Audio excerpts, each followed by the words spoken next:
Bwana Yesu asifiwe. Ni wakati mwema na namshukuru Mungu Baba kwa kutuwezesha na kutufikisha huu wakati. Na asante sana kwa wale wote wamekuwa wakiniuliza maswali, na nashukuru Mungu kwa yote. Nashukuru Mungu juu yenu, mmekuwa pamoja nami. Nashukuru sana. Mungu awabariki wenye wanawatch video na wanauliza maswali.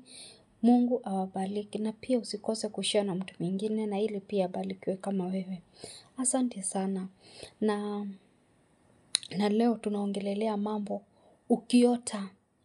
ukiota unapika chakula.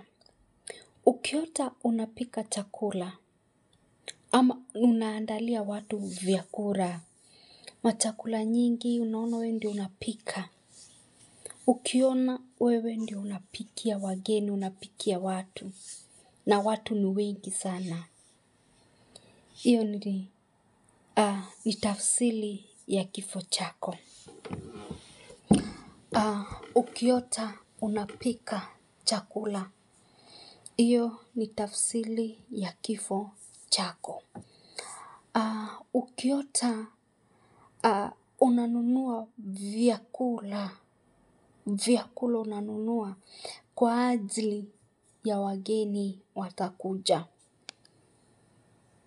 Inaweza kuwa ni akiba, na pia inaweza kuwa ni tafsiri ya kifo chako wewe mwenyewe.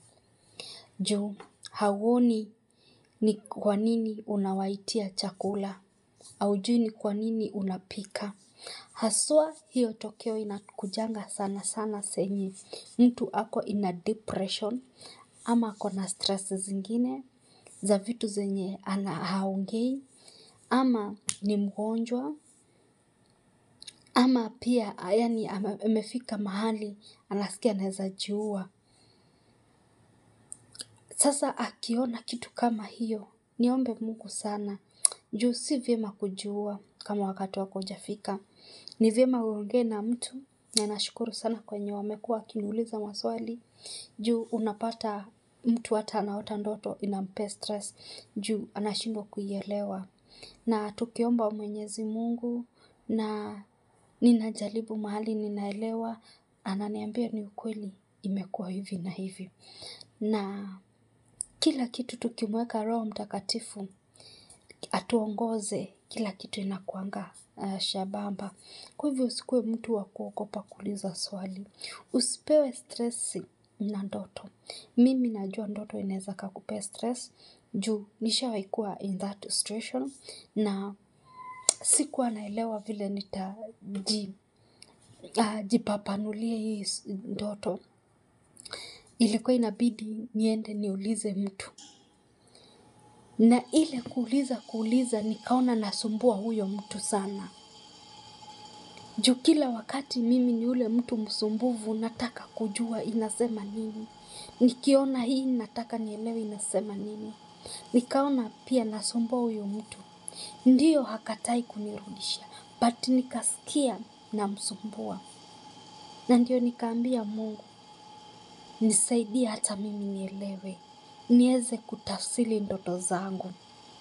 Na hapo ndio Mungu alinijia na akaweza kunisaidia niweze kuelewa ndoto zinamaanisha aje.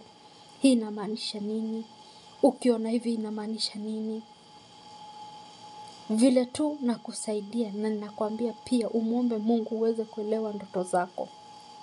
Ndiyo kuna zenye pia mtu haelewangi hata kama unajua kutafsiri. Lazima urudi tena kwa Mungu umuombe akuletee hiyo ndoto ikiwa wazi, ndio uelewe inasema nini. Kuna vitu zingine Mungu juu ni Mungu anafanyanga mahesabu zake si kama sisi. Sisi tukisema plus yeye anatoanga anakuanga ni minor. Tukisema ni minor yeye anakuanga ni multiple. Yaani huwezi fanya hesabu ya Mungu vile wewe unataka. Hesabu ya Mungu anaifanyanga vile yeye mwenyewe anataka. Kwa hivyo unaweza fikiria ndiyo mimi ni shujaa, mimi nimeelewa. Lakini unapata uko zero, hauelewi chochote. Mpaka urudi umuombe ndio aweze kukusaidia kuelewa hili na hili na hili.